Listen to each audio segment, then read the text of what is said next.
J'espère que vous allez bien, j'espère que vous vous portez bien.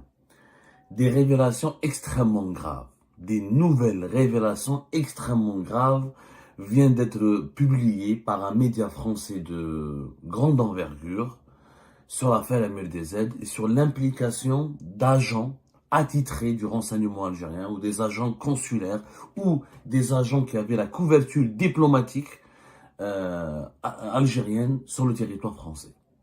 Ce sont des révélations extrêmement graves. Le média qui a publié ces révélations est le journal de Dimanche.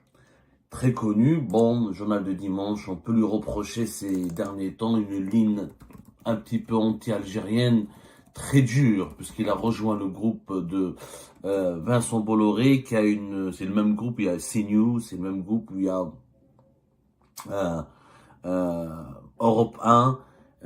Il a été, disons, placé sous une emprise idéologique proche de l'extrême droite française ou de la droite dure conservatrice française.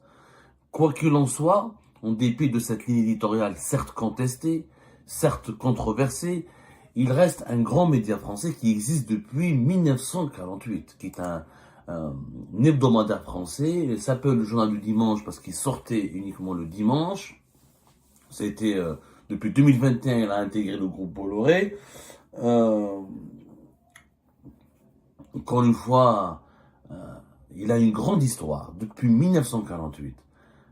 C'est l'équivalent du Monde, du Figaro.